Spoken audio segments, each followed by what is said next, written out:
কিভাবে গ্রেফতার হলেন এবং কেমন ছিলেন কারাগারে? ফেসবুকে অনেকগুলো পেজ চালাইতাম যেখানে বিএনপিকে একত্রিত করানো যায়, সরকারের কোথায় কোথায় প্রবলেম ছিল এগুলোকে আমরা চেষ্টা করতাম, আমাদের টিম ছিল এই কাজগুলো করতাম। যে পরিপ্রেক্ষিতে আমাকে আসলে উঠিয়ে নিয়ে যাওয়া হয়। সরকারের একটা অভিযোগ ছিল আপনাদের বিরুদ্ধে, আপনারা মাঝে মধ্যে গুজব ছড়াতেন, মানুষজন তাতে করে মিসগাইড হওয়ার সম্ভাবনা ছিল, এবং এটা কি সত্যি না আপনাদের না, বিরুদ্ধে যেসব?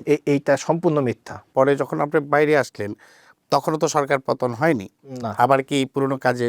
তো আলটিমেটলি রিমান্ডও আমাকে খুব খুব ভালোভাবে টর্চার করা হয়েছিল। তো আমি বের হয়ে 1-1.5 মাস রেস্টে থাকার পরে আমি নতুন করে আবার শুরু করেছিলাম এইটা।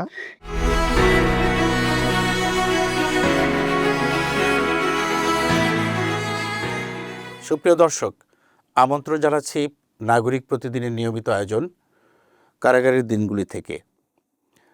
আজকে আমাদের সাথে অতিথি হিসেবে আছেন মোহাম্মদ রেজাউর রহমান সোহাগ, সফটওয়্যার ইঞ্জিনিয়ার। কথা বলছি জনাব রেজাউর রহমান সোহাগের সাথে। সোহাগ সাহেব, কেমন আছেন আপনি? আলহামদুলিল্লাহ, ভালো আছি। ধন্যবাদ আপনাকে আমাকে এই প্রোগ্রামে আমন্ত্রণ করার জন্য। আমরা যদ্দূর জানি যে আপনি 2023 সনে সম্ভবত গ্রেফতার হয়েছিলেন, এবং সেই সময়টার একটু কথা যদি বলতেন, কিভাবে গ্রেফতার হলেন এবং কেমন ছিলেন কারাগারে? আসলে 2023 সালের মে মাসের 17 তারিখে আমি গ্রেপ্তার হই আমার বাসা থেকে। মিরপুরে আমার বাসা ছিল, এখান থেকে। তো বেসিক্যালি আমাকে উইদাউট এনি ওয়ারেন্ট বাসা থেকে উঠিয়ে নিয়ে যাওয়া হয়, এবং আমাকে যে মামলায় গ্রেপ্তার দেখানো হয় সেই মামলায় বেসিক্যালি আমার কোনো নাম ছিল না। এখানে অন্য নামের সঙ্গে এলাইস, এটা হচ্ছে জেলখানার ভাষা, কোর্টের ভাষা, এলাইস বলে, এ দিয়ে একটা এলাইস, জিমেলের আগে যেটা ইউজ করে @ ওটাকে এলাইস বলে ওরা। এই আমার নামের সঙ্গে অন্য নামের সঙ্গে এলাইস দিয়ে মোহাম্মদ রেজাউর রহমান সোহাগ দিয়ে আমাকে ওই মামলা চালান করানো হয়। মানে ঠিক কি কারণে আপনাকে যে গ্রেফতার করলো, তারপর কি বললো, কি মানে কারণটা আমাকে কি ছিল? কি বেসিক্যালি জানতে পারলেন? মূলত গ্রেপ্তার হওয়ার মূল কারণ, আসলে ইতিহাসটা অনেক পুরনো ছিল। আমি যেহেতু ছোটোবেলা থেকে ছাত্রজীবন রাজনীতির সঙ্গে জড়িত ছিলাম, তো আমি 2013-14 সালে ঢাকায় ওপেন মিছিল করেছি এবং সামনে থেকে নেতৃত্ব দিয়েছি। আমি একটা থানা যুগ্ম আহ্বায়ক ছিলাম দীর্ঘদিন। তো এবং আমি যেহেতু সফটওয়্যার ইঞ্জিনিয়ার, যার কারণে আমি ফেসবুকে অনেকগুলো পেজ চালাইতাম, অনেকগুলো আচ্ছা। পেজে পোস্ট করতাম যেখানে বিএনপিকে একত্রিত করানো যায়, সরকারের কোথায় কোথায় প্রবলেম ছিল এগুলোকে আমরা চেষ্টা করতাম, আমাদের টিম ছিল এই কাজগুলো করতাম। তো দ্যাটস ওয়াই আমরা একটু টার্গেটেই ছিলাম গভর্নমেন্টের, যে আমাদেরকে যে কোনোভাবে হোক একটা মামলায় দিয়ে তারপরে অন্য আলোচনাগুলো আমাদের সঙ্গে করার। এইটার পরিপ্রেক্ষিতে আমাকে আসলে উঠিয়ে নিয়ে যাওয়া হয়। উঠিয়ে নিয়ে যাওয়ার পরে তারা আমাকে একটা মামলায় দেয়, যে মামলার সঙ্গে আসলে আমি জড়িত ছিলাম না। এরপরে ওইখান থেকে আমার সঙ্গে নেগোশিয়েট করার চেষ্টা করা হয় যে আসলে তোমরা কোন কোন পেজ চালাচ্ছ, তোমাদের সঙ্গে আর কারা কারা আছে, এটা তোমরা যদি স্বীকার করো তাহলে আমরা অথবা আমি সহ 1-2 জন গিয়েছিলাম, আমরা তোমাদেরকে ছেড়ে দেবো। তা আমি বলেছি যে আসলে বেসিক্যালি এটা আমার পক্ষে সম্ভব না। এটা কি থানায় নিয়ে যাওয়ার থানায় পরে নিয়ে যাওয়ার আপনাকে পরে, নেগোশিয়েট রাইট করার? রাইট। আর আরেকটা ব্যাপার, যখন ওখানে গেলেন, তারপর তো কোর্ট থেকে আপনাকে জেল হাজতে পাঠিয়ে দেওয়া হলো জি, বোধহয়। ওই নির্দিষ্ট যে মামলাটি ছিল সেই মামলাটির আসামি হিসাবে পাঠানো হলো। জেলাজতে পাঠানো হলো এবং আমাকে আবার রিমান্ড মঞ্জুর করে আবার থানায় নিয়ে আসা হয়েছে। আচ্ছা। জেলখানার কথা যদি একটু বলতেন, জেলখানার কেমন ছিলেন এবং কতদিন ছিলেন আমি অ্যাকচুয়ালি? আসলে 2023 সালের মে মাসে অ্যারেস্ট হওয়ার পরে 2024-এর জানুয়ারি মাসে আমি বের হই জেলখানা থেকে। তা আমাকে তো সর্বপ্রথম অ্যারেস্ট করে নিয়ে যায় যশোর জেলে, যশোর মনিরামপুর থানার মামলা দিয়ে নিয়ে যাওয়া হয়। আচ্ছা। সেখান থেকে ঢাকায় চালান দেওয়া হয়, চালান মানে কেরানীগঞ্জ জেলখানায় পাঠানো হয়। সেটা হচ্ছে আবার মে মাস, জুন মাসে আমাকে জুন মাস থেকে আমি টানা ছিলাম। তো তখন তো বিএনপির নাম শুনলেই সবাইকে অ্যারেস্ট করে ভিতরে ঢুকে, এবং তখন কিন্তু একটা নির্বাচনের সময় ছিল, নির্বাচনের হাওয়া ছিল। তো যার কারণে যারা রাস্তায় মিছিল মিটিং বা একত্রিত হওয়ার চেষ্টা করতো সবাইকে অ্যারেস্ট করতো। ধরেন মোবাইলে যদি চেক করতো যেখানে বেগম খালেদা জিয়ার ছবি আছে বা বিএনপির কোনো নাম আছে বা বিএনপির নেতা নেত্রীর ছবি আছে, এটা দেখলেই তাকে সঙ্গে সঙ্গে অ্যারেস্ট করে ভিতরে দেওয়া হতো। তো ওই সময় মিনিমাম 9 থেকে 10 হাজার বন্দি ছিল শুধুমাত্র কেরানীগঞ্জ জেলখানাতে, সেন্ট্রাল জেল বলি আমরা। তো এতগুলো বন্দীদের আপনার ফোন কল করানোটা কারারক্ষিত ওইভাবে ছিল না, অ্যাভেলেবেল, একটু হ্যাঁ, সরকার একটা লিমিটেড ছিল। সিদ্ধান্ত নিয়েছিল ফোনের ব্যবস্থা ফোনের ব্যবস্থা করা, পরিবারের সাথে কথা বলার জন্য। জি, যে ওইখানে তো এত বন্দি দেখা যাচ্ছে যে এখানে তো ছিল পদ্মা, যমুনা, মেঘনা, কর্ণফুলী, সূর্যমুখী, এরকম বিল্ডিংয়ে ভাগ ভাগ করা ছিল, প্রায় 10-15টা বিল্ডিং, এবং এক একটা বিল্ডিংয়ে নিয়ার অ্যাবাউট 1,500-2,000 মানুষ বন্দি থাকতো। একদিনে 1,500-2,000 মানুষকে ফোন করানো ওই কয়েকজন কারোক্ষী দিয়ে সম্ভব ছিল না। কারণ কারোক্ষী তো বিভিন্ন জায়গায় ডিউটি থাকে, কেউ প্রাচীরের ওয়ালের সঙ্গে ডিউটি দিচ্ছে, কেউ বিল্ডিংয়ের সামনে ডিউটি দিচ্ছে, কেউ সাক্ষাৎ ঘরের সামনে ডিউটি দিচ্ছে। তো সেক্ষেত্রে আসলে সংখ্যা যেহেতু কম, সেক্ষেত্রে তখন দলসিব ছিলেন সুভাষ স্যার ছিলেন। সুভাষ স্যার একটা সিদ্ধান্ত নিলেন যে এখানে যারা বন্দি, হাজতি এবং কয়েদি, তাদের মধ্যে যারা শিক্ষিত, তাদেরকে দিয়ে আমরা ফোন অপারেটরের কাজটা চালাবো। ফোন অপারেটর বলতে আপনারা ফোনে কথা বলিয়ে দেওয়ার জন্য? জি জি জি।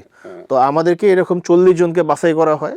আমরা সকাল 8টায় বসতাম, ঠিক বিকাল 4টা পর্যন্ত ফোন। কোথায় বসতেন আপনারা? এটা কেস টেবিল, এখানে একটা কেস টেবিল থাকে। কেস টেবিল একদম সুপারের টেবিলের সামনে, দিল সুপার বসে থাকতো পিছনে, ওনার টেবিলের সামনে বেঞ্চ করা ছিল। আমরা 40 জন বসে কথা বলাতাম বিভিন্ন বন্দীদেরকে সপ্তাহে একদিন। তবে এখানে কষ্টের বিষয়টা ছিল, এইখানে 10,000 বন্দির মধ্যে 4-5 হাজার বন্দি ছিল, মিনিমাম 4-5 হাজার ছিল বিএনপি বা অন্য জামাত, বিএনপি দলীয় বিরোধী দল আর কি, ওই সরকার বিভিন্ন দলের, সরকার ছাড়া অন্য দলের।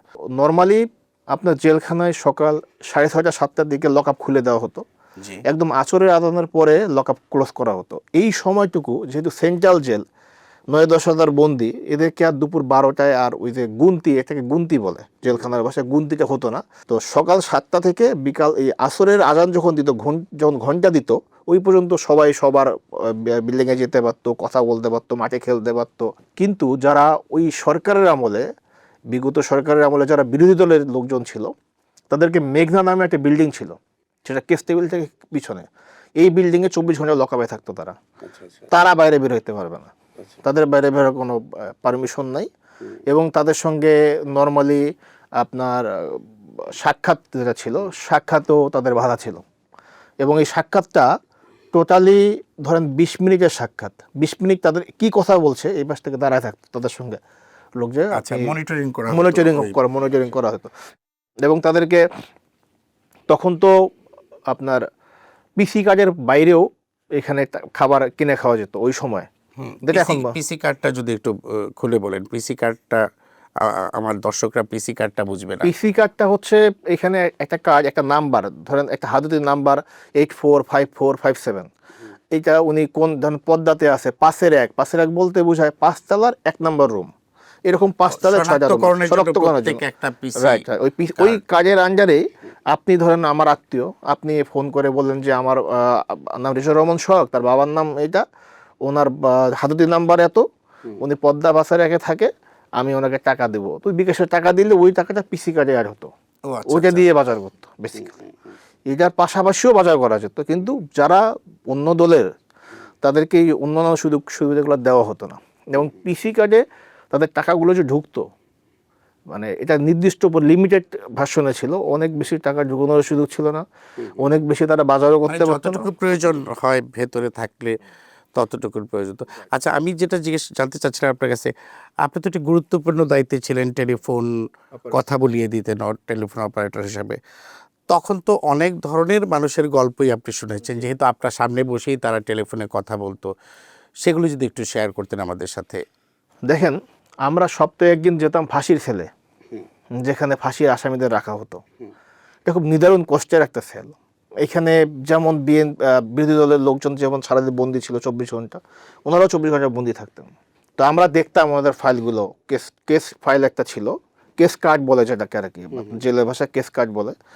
তো আমরা দেখতাম কত বছরের পুরনো কেস কার্ড, ধরেন তার ফাঁসি রায় হয়ে গেছে, তো উনি ওনার পরিবারের সঙ্গে কথা বলছে যে মানুষের বাঁচার যে আকুতি, উনি কিন্তু বাবার বলছে যে আমি হয়তো বা তোমরা চেষ্টা করো হাইকোর্টে, তোমরা লয়ারের সঙ্গে কথা বলো, আমার সঙ্গে ওই লয়ারটা আমার সঙ্গে প্রতারণা করেছে, অনেক ধরনের কথা বলতো এবং তারা কান্নাকাটি করতো। আবার ধরেন ওইখানে অনেক আসামি ছিল যারা বাসায় ফোন দিয়ে বলতো যে আমার জীবনের তার কোনো মূল্য নাই, আমি তো আর বাঁচবো না, তাহলে তুমি আমার মেয়েটাকে অন্য লাগলে এতিমখানায় দিয়ে দাও, তুমি আর একটা কাউকে ভালো দেখে বিয়ে করে ফেলো। কতগুলো শুনতাম, কান্না করতাম আমাদের সামনে বসে বসে। তো এর পাশাপাশি পাগল ওয়ার্ড ছিল, পাগল ওয়ার্ডেও যেতাম আমরা ফোন করাতে। তো তো ধরেন অনেকেই পাগল ছিল না। তারা কি পাগল অবস্থায় ধরা পড়েছিল? না, জেলখানে ঢোকার পরে পাগল হয়ে ও, গেছে। জেলখানায় ঢোকার পরে তারা মানে পাগল বিভিন্ন হয়েছে। মানসিক যন্ত্রণার কারণে যন্ত্রণায়। পাগল হয়ে গেছে। পাগল বলতে অপ্রকৃতস্থ হয়েছেন বা রাইট, ওনারা মানসিকভাবে সুস্থ ছিলেন না। Right, right. তো তাদেরকেও ফোন করাতে যেতাম। তো তারা দেখতাম তাদের বাসায় কথা বলতেছে এবং তাদের যে পরিবেশটা ছিল, পরিবেশটা একদম নোংরা, বিশ্রী একটা পরিবেশ থাকতো। মানে এখানে মানুষের পক্ষে থাকা সম্ভব না। এটাকে বলা হতো পাগলা ওয়ার্ড। একদম ঠিক কেস টেবিলের সামনেই আপনার ভিআইপি যে সেল ছিল, এটার অপোজিটেই ছিল। আচ্ছা, আমি আপনাকে একটা প্রশ্ন করি। আমরা জানতাম যে জেলখানার ভেতরে মানবাধিকার সংস্থার একটা বোধহয় কার্যক্রম আছে, সেখানে তারা লয়ার নিযুক্ত করে দেন ফ্রিতে যারা অসহায় আছে। এই ব্যাপারটি কি আপনি পেয়েছেন? এটা আমি পেয়েছি, কিন্তু এটা খুব লেন্দি প্রসেস। লেনদেন। প্রসেস এবং এরা সব মামলাতে ইয়া করে না, সাপোর্ট করে না। আচ্ছা আচ্ছা আচ্ছা। কিছু সংখ্যাগরিষ্ঠ কিছু মামলায় সাপোর্ট করে। আর ওই যে বললেন যে অভিযোগ ছিল অনেক সময় যে অনেক সন্ত্রাসীরা জেলখানা থেকেই নেতৃত্ব দিচ্ছেন সন্ত্রাসের, অনেকে রাজনৈতিক কাজও করছেন জেলখানা থেকে বসেই। আপনাদেরই সেই টেলিফোনগুলো ব্যবহার হতো কিনা এইসব? না, কোনো সুযোগ নাই। এই ফোনগুলো তো সকাল 8টা থেকে 8টায় যখন আসতো, আপনার অফিস থেকে, জেল অফিস থেকে নিয়ে আসতো আমাদের কাছে, এনে টেবিলে সাজা দিত। এখানে মিনিট করা ছিল যে আমাকে 200 মিনিট দিল আজকে। আমি 4টার সময় বুঝাই দিতাম যে আমি 200 মিনিট, আমি 20 জনকে ফোন করেছি, 100 জনকে ফোন করেছি। খাবার সম্পর্কে মানে আমরা যতদূর জানি যে খাবারের মান অনেক উন্নত হয়েছে আগের চাইতে জেলখানার। অর্থাৎ আপনি যে সময়টাতে ছিলেন জেলখানায় তখনও বোধহয় খাবারের মান অনেক উন্নত হয়েছে। খাবারের মান সম্পর্কে যদি আসলে খাবারের মান আমি যখন বের হই, তো বের হওয়ার পরে আসলে আমি খাবারের মান যেটা আমি জেনেছি, যত গ্রাম দেওয়ার কথা, হাজতি এবং কয়েদি দুটা ভাগ করা ছিল। হাজতি এই পরিমাণ এত গ্রাম মাংস পাবে গোস্ত, যদি গরুর গোস্তের কথা বলেন, আর কয়েদি এত গ্রাম গরুর গোস্ত পাবে, কিন্তু বেসিক্যালি এটা দেওয়া হয় না ওই সময়। এখন তো বলতে পারবো না, ওই সময় দেওয়া হয়নি। আপনি বলছিলেন যে দলীয় নেতাকর্মীদেরকে কথা বলতে দেওয়ার ক্ষেত্রেও বোধহয় রেস্ট্রিকশন ছিল। সেটা কেমন রেস্ট্রিকশন ছিল? রেস্ট্রিকশন ছিল যে আপনি দলীয় কোনো নেতার সাথে কথা বলতে পারবেন, আপনার দলীয়, এবং আপনি অবশ্যই আপনার বাবা মা এবং আপনার লয়ার, এর বাইরে কারোর সঙ্গে কথা বলতে পারবেন না। তাদের প্রতিটা কথা আমরা ধরেন মানে হিউম্যান রেকর্ড করতাম আমরা। এই রেকর্ডগুলো করে আবার দেল সুপারের সামনে, ওখানে যিনি ছিলেন, ওনাকে জমা দেওয়া লাগতো যে আমাদের সঙ্গে আজকে আমরা বিরোধী দলের, মানে অন্যান্য দলগুলোর, আমরা এই পরিমাণ এই 500 জন লোককে ফোন করেছি, এর মধ্যে আমরা এই ধরনের কথা শুনেছি। এবং যখন আমরা ওইখানে ছিলাম তখন কিন্তু আপনার নির্বাচনের সময় ছিল, এবং খুব স্ট্রিক্টলি বলা ছিল যদি কেউ ফোনে নির্বাচন রিলেটেড কোনো কথা বলে, বা বাসাও যদি কথা বলে ভোটটা তুমি অমুককে দাও, তাহলে যে অপরাধের সামনে কথা বলবে তারও শাস্তি, যে কথা বলবে তারও শাস্তি। বিষয়টা এরকম ছিল। এবং অনেক মিথ্যা মামলার অনেক আসামি তো অনেকেই পেয়েছেন, অনেক আছে। এবং অনেক অসহায় মানুষকে পেয়েছেন যারা টেলিফোনে কথা বলার সময় হয়তো বা আপনি জানতে পেরেছেন তার অসহায়ত্ব বা এসে। পরবর্তী পর্যায়ে এই বিষয়গুলো নিয়ে কাজ করার কি কোনো অভিজ্ঞতা হয়েছে আপনার? যে আমি ভিতরে থাকা অবস্থায় কয়েকজনের জন্য কাজ করেছি। তা আমি আসলে জুন মাসে যখন যাই কেরানীগঞ্জ জেলখানায়, তখন পদ্মা নামে যে বিল্ডিংটার কথা বললাম, পাশের একই আমি উঠছি, প্রথম অবস্থায় উঠেছিলাম। তো ওইখানে সেবক আছে। সেবক হয়তো বা অনেকে বুঝবে না, সেবক হচ্ছে, তার কাজ হচ্ছে ওই ওই যে রুমটা, পাশের এক নম্বর রুম, ওইটা বাথরুমটা পরিষ্কার করা, ওইখানে যারা খাচ্ছে খাবারটা নিয়ে আসা। মানে তিনিও তো বন্দি, বাট সে সেবক। তো ওই সেবকের সঙ্গে কথা বললাম যে আপনি বয়স্ক মানুষ, নিয়ার অ্যাবাউট 55 আপ এবং হবে। বললাম যে আপনি কতদিন ধরে বন্দি? বললো বাবা আমি 3-3.5 বছরের উপরে। কি মামলায়? তো উনি তখন কান্না করে দিল আমার সামনে। বাবাজি এই কথা কীভাবে বলবো? কেস কার্ডটা দেখালো। উনি নর্মালি বেসিক্যালি উনি যাত্রাবাড়ি থেকে আপনার মতিঝিলে আসার সময় একটা বাস থেকে নেমে রিক্সায় উঠছে, ওইখান থেকে তখন রাত 11:30 বাজে, ওইখান থেকে তাকে প্রশাসনের লোক অ্যারেস্ট করে নিয়ে যায়। এখন তাকে অ্যারেস্ট করার পরেও তার মৌখিক কথা যে করার করে বসে আসলে আমাদের আজকে লোক পাচ্ছে না, আমাদেরকে লোক অ্যারেস্ট দেখাইতে হবে, গ্রেপ্তার দেখাইতে হবে, এই জন্য তোমাকে গ্রেপ্তার করলাম। এটা চুরির মামলা, ছোট্ট একটা চুরির মামলা। একটা ফোন চুরির মামলায় দেওয়া হয়েছিল তাকে, একটা বাটন ফোন। মানে এই চুরিটা উনি করেন না, এটা দেখানো হয়েছে একটা বাটন ফোন। আচ্ছা, মানে একটা 1215 টাকার বাটন ফোনের মামলায় উনি 3.5 বছর। পরবর্তীতে যখন আমার খুব খারাপ লাগলো, আমি আমার লয়ারকে দিয়ে ওনাকে বেল করে দিয়েছিলাম, এবং 2-3-4টা কাজ আমি করেছি। আমি বের হওয়ার পরও চেষ্টা করেছি অনেকের সঙ্গে যোগাযোগ করার, যারা এরকম ছিল কষ্টের ভিতরে। আপনি বলছিলেন যে আপনার সফটওয়্যার ইঞ্জিনিয়ারের কারণে আপনি কতগুলো পেজ হয়তো বা দলীয় কিছু পেজের আপনি মনিটরিং করতেন অথবা আপনি পরিচালনা করতেন সম্ভবত। এটা ছিল আপনার উপর সরকারের ক্ষোভ যে এটি যাতে না করেন। পরে যখন আপনি বাইরে আসলেন তখনও তো সরকার পতন হয়নি, না, আবার কি পুরনো কাজে আমি তখন তো আমার তো সবগুলো মোবাইল নিয়ে নিল, ইভেন আমার ল্যাপটপ, কম্পিউটার, ডেস্কটপ যা ছিল সবগুলো তারা সিজ করে নিয়ে নিল। তো আমি তো বেসিক্যালি 24-এর জানুয়ারি মাসে বের হলাম। বের হওয়ার পর 9 মাস, দীর্ঘ 9 মাস ছিলাম আমি রিমান্ডে ছিলাম। তো আলটিমেটলি রিমান্ডেও আমাকে খুব খুব ভালোভাবে টর্চার করা হয়েছিল। তো আমি বের হয়ে 1-1.5 মাস রেস্টে থাকার পরে আমি নতুন করে আবার শুরু করেছিলাম এইটা। কিন্তু আপনাদের যারা সফটওয়্যার বা আইটি বা এই ধরনের কাজের সাথে যারা যুক্ত ছিল তখন সরকারের একটা অভিযোগ ছিল আপনাদের বিরুদ্ধে, আপনারা মাঝে মধ্যে গুজব ছড়াতেন এবং মিথ্যা গুজবকে খুব চমৎকারভাবে উপস্থাপন করতেন আপনারা, তাতে করে মানুষজন তাতে করে মিসগাইড হওয়ার সম্ভাবনা ছিল। এবং এটা কি সত্যি না আপনাদের না, বিরুদ্ধে এটা যেসব এইটা সম্পূর্ণ মিথ্যা। এটা সম্পূর্ণ একটা মিথ্যা এবং বানোয়াট একটা কথা ছিল গভর্নমেন্টের। কারণ গভর্নমেন্ট যেটা ওই সময়কার গভর্নমেন্ট এটা বলতো এই কারণে, যাতে মানুষ এই যে আপনার অনলাইনে যেগুলো সংস্করণ হচ্ছে, অনলাইনে প্রচার হচ্ছে, যাতে আমাদের বিশ্বাস না করে আসলে ঘটনাটা কোথায় ঘটতেছে। যেমন আমরা আবরার হত্যার মামলার আমরা কিন্তু প্রতিবাদ করেছি, আমরা দীর্ঘ এবং নামে বেনামে আমার নিজের 15-20টা পেজ ছিল নামে বেনামে, সেখান থেকে আমরা দীর্ঘদিন প্রতিবাদ করেছি আবরার হত্যার বিষয়ে। তো এটা তো সত্য, এটা তো দিনের আলোর মধ্যে সত্য। বেগম খালেদা জিয়ার বিরুদ্ধে যখন রায় দিল আমরা কিন্তু প্রতিবাদ করেছি, আমরা মূল সিনকোনাস যে সিনোসিসটা এটা উঠে ধরার চেষ্টা করেছি, শুধুমাত্র জনগণকে বোঝানোর জন্য আসলে কি ঘটনাটা কি ঘটেছে বেগম খালেদা জিয়ার সঙ্গে। তো এগুলো তো কোনোটাই মিথ্যা ছিল না। এবং কোথায় ধরেন এই যে বালিশ কাণ্ড থেকে শুরু করে যে কাণ্ডগুলো হয়েছিল এগুলো আমরা বিভিন্নভাবে কার্টুনমূলকভাবে হোক, অ্যানিমেশনের মাধ্যমে হোক, আমরা আসলে ফেসবুকের মাধ্যমে বিভিন্ন প্ল্যাটফর্মের মাধ্যমে আমরা মানে সাধারণ মানুষকে চেষ্টা করতেন। আচ্ছা, আমি শেষ করব তার আগে যেটা জানতে চাচ্ছি যে জেলখানায় যে তারপর আপনি সম্ভবত প্রায় 9 মাস জি জেলখানায় ছিলেন। তো সেই 9 মাসের মধ্যে অনেক ঘটনাই তো আপনি দেখেছেন, অনেক কিছুই দেখেছেন, অনেক উল্লেখযোগ্য বিষয় আপনার স্মরণে আছে বোধহয়। কিন্তু সেটা হচ্ছে যে আপনি যে কথাগুলো বললেন যে বিনা অপরাধে অনেকে জেলখানায় আছে, জি আবার অনেকে হয়তো বা জানিই না। আপনি আড্ডার সময় বলছিলেন যে তাকে কি মামলায় আনা জানি না, হয়েছে জানি ধারা সে বুঝে জানেই না না, মনে হয়তো হয়। 3 বছর 4 বছর 5 বছর যাবত আছে। তো এই বিষয়গুলো ওখানে জেলখানার ভেতরে এই বিষয়ে কোনো কিছুই কি করার ছিল না তাদের, জেলার সাহেব বা না, ওনারা এগুলো কিছু করতেন না। এবং সাক্ষাতে যখন আসতেন লোকজন তখন সাক্ষাতে তো ধরেন সবার সাক্ষাতে লোক আসতো না তো। আসতো না। ধরেন 10,000 বন্দির মধ্যে 3-4 হাজার বন্দি হতো বা সাক্ষাতে আসতো তাদের পরিবার, অন্যরা আসতো না। যেমন বিডিআরে যারা ছিলেন তারা তো বছরের উপর বছর ছিল, আমরা তো তাদের কান্না দেখেছি, আমি হ্যাঁ, দেখেছি বিডিআর একটা বড় অংশ ছিল ভিতরে, এবং তাদের কান্নাকে আমরা দেখেছি। হুম হুম তো এমন বিডিআর আমাদের সঙ্গে যারা, ওরা তো বিভিন্ন ধরনের কেউ আসামি জমা দেওয়ার জন্য কাজ করতো, অফিসিয়াল কাজগুলো করতো। কেউ কেস ফাইল রেডি করতো যে ঠিক আছে আপনার অমুক সামনে অমুক তারিখ হাজিরা, এই আসামিটাকে নিয়ে এসে লাইনে দাঁড়া করানো, নাম মিলানো, তারপর আনার পরে এইটাকে ওই আসামিটাকে আবার নতুন করে তার রুমে ঢুকানোর পরে আবার ওই ওয়ার্ডে পাঠানো। ওদের সঙ্গে আমার দীর্ঘদিন, যেহেতু আমিও ফোন অপারেটর ছিলাম, ভালো রিলেশন ছিল আমার সঙ্গে, তাদের সঙ্গে কথা হতো বিভিন্ন বিষয়ে।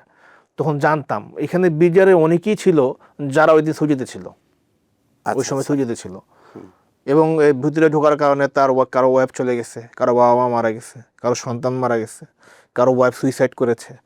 এই এত দুঃখ দুর্দশা কষ্টের মধ্যে, যেমন আমি যদি 2024 সালের জানুয়ারি মাসে এই কেরানীগঞ্জ জেলখানাতে বেরোর চেষ্টা করতাম তাহলে বের হতে পারতাম না।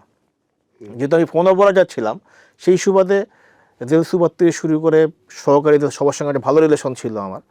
তা আমি ওই সময় নাম না বলি, ও একজন যে সহকারী জেল সুপারের সাথে আলোচনা করলাম, স্যার আমি তো আমার তো অলমোস্ট সব মামলা বেল হয়ে গেছে, আমি বের হব। তো আমাকে বললো যে আপনারা তো একটু বেশি বুঝেন, সফটওয়্যার ইঞ্জিনিয়ার, আমার কথা একটু ধরেন। স্যার বলেন, আপনি ঢাকা সেন্ট্রাল জেল থেকে বের হয়েন না, আপনি মফস্বলে কোনো জেল থেকে বের হন, আপনার লয়ারকে বলেন একটা মামলা দিয়ে মফস্বল থেকে বের করে নিতে, নাহলে আপনাকে আবার গেট থেকে আপনাকে অ্যারেস্ট করবে। আপনাকে অনেকগুলো মামলাই জি। দেওয়া একটার হয়েছে, পর একটা, একটার পর দেওয়া একটার হয়েছে। পর একটা, যাতে আমি বের হতে না পারি। পরবর্তীতে আমি যে রাজশাহীতে একটা মামলা দেখায়, ওইখান থেকে আমি করে বের হই। কিন্তু আমি যদি থাকতাম সেন্ট্রাল জেলে, আমার পক্ষে আবারও গেট ব্যাক করার ধন্যবাদ আপনাকে রেজাউর রহমান সোহাগ সাহেব। আপনার ভবিষ্যৎ এবং আগামী দিনগুলো সুন্দর হোক। এই অনুষ্ঠানে আসার জন্য আপনাকে ধন্যবাদ। সুপ্রিয় দর্শক, শেষ করছি আজকের মতো। আগামী কোনো অনুষ্ঠানে দেখা হবে আবারও অন্য কোনো অতিথি নিয়ে। ধন্যবাদ আপনাদেরকে।